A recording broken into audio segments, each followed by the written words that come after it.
Sean, we're going to talk about, oh, you want to introduce yourself? So that, because there's people watching who might not know you. Okay, I am Sean McGuckin. I am in my second year here at TV10 and doing the day-to-day operations as well as teaching the classes in the second half of the day. Last year we were under one class, and now we're moving into CTE, which includes a lot more course offerings and a few tracks for students to follow.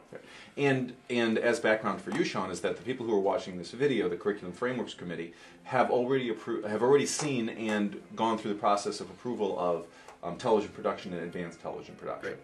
So what we're here to talk about today, I believe, is film production as well as broadcast journalism, which are both being taught in the third trimester. Correct.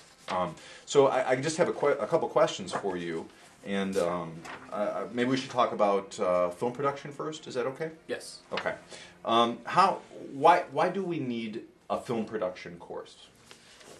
Film production course really will give the students the ideas and the understanding of how television and film are actually very different. They share a lot of the same concepts. They share a lot of the same technology. They share a lot of the same hierarchy of in jobs. However, they're different in a sense, whereas a producer in film is different than what a producer does or what a producer is in TV. What's the connection between TV10 and film production? TV10 has always done some independent style films. Halloween Special is a big thing that Dean had created and I have continued. But what we're doing is, it would always be included in the TV10 structure, where the primary focus of TV10 was the television production.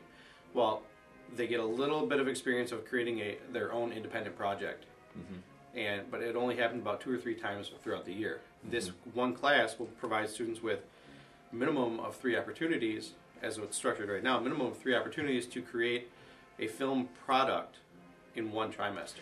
And are the film products all, I'm stuck on this idea that they're associated with TV10. Are they news stories necessarily, or could it be something that's not sort of a news piece? This is not a news piece. Okay. This is something that is structured with the intent to tell a story of a non-news variety. So this is for entertainment value or informational value if you wanted to do a documentary style piece as well. I'm gonna make a leap here and try to connect it to something I know about and see if I've got the right idea. You know, I watch ESPN. I love sports. But they have sometimes within ESPN, they'll have these sort of documentaries of a human interest story, I would call it. Would that be the kind of thing that they might be producing? That is one genre of a film piece, or that is one genre that they could create a piece around, yes. But that gives us something to think about, because many of us have probably seen that kind of short vignette of a, I use vignette of a story. Yes. One thing that is, like with those pieces on ESPN, that's a good thing to bring up. They're still restricted by time and TV. They have roughly 40, 42 minutes maybe of content that they can create, and they're limited to. Yeah. With film, that goes out the window a little bit, because when we do TV, we are very, very connected to time. And so, you know, you sell time for TV. For film, you go as long as you need to tell the story. Sure. As an independent filmmaker, we know we talk about that a little bit in the class, where depending on who's financing and who's controlling what's going on, they might say, nope, I need this to be 90 minutes because that's what the public will sit through. Let's talk for a second about standards. Does this course qualify for CTE reimbursement, added cost dollars? Yes, it does. Okay. And so in order to get that, we will have to align with CTE standards in broadcast, and I can't remember the code for that, but the it's SIP code was it 1010? Yeah.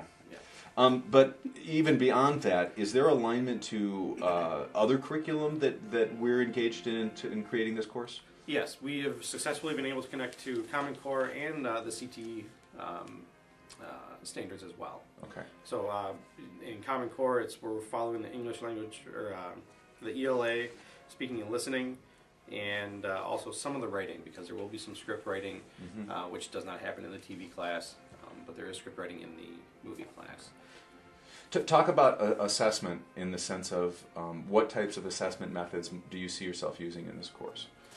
There will be a very limited knowledge-based. A lot of the terms that they get in this class will be similar to what they've already received in TV10 or in the TV class, but their knowledge will have to shift somewhat. But the majority of assessments will be students creating. They're going to be given a very limited number of of of objectives to meet in a movie production that they have to create. And while they're doing that, they're going to create a storyboard, and they're going to be assessed on that, on the thoroughness of their storyboard. Are they thinking of every shot along the way? Are they able to sequence their entire project? And do you assess that through rubrics? Yes, everything is rubric based. Some of the rubrics from TV10 will carry over into the film production, but everything is structured around a rubric that will talk about what they can do to even better themselves. To earn 100% in a rubric is somewhat difficult because a lot of what we do is actually creativity based. They can follow all the guidelines of a rubric and do really well, but there's a new element that we have to teach, and that is really the ability to take a story and make it more than just going through the ABCs of telling a story. It's like involve yourself, include yourself, and be able to add that creative element to it. I know that doesn't really. No, it makes sense. I understand. I want to just look real quickly. Is there any staff development necessary? Are there any? I have a question. Let me broaden that question out. Are there additional resources necessary to run this course, whether it be professional development, anything that, or equipment, or is anything necessary that you don't currently have on hand? Yes and no. There is some professional development that is going to be different that we've already discussed, and we're already seeking out opportunities to get myself and possibly some other staff or students involved in. And also, when it comes to equipment, there are things that we have. However, there are things that we do not have. So there are some equipment needs that need to be addressed. Okay. And are those large-scale purchases, or are those accounted for within the budget already? Currently, they're not in the budget.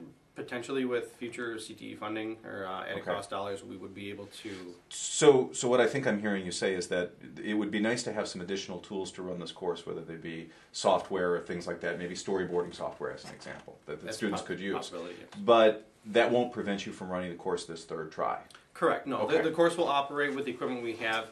The equipment we have is not specific to film, and that is where we would like to be able to get the students hands-on with film, because the ability for them to understand the differences on paper and physically between TV and film will make our students another step ahead of the students that are already leaving or already entering college with the profession of TV or film production in mind.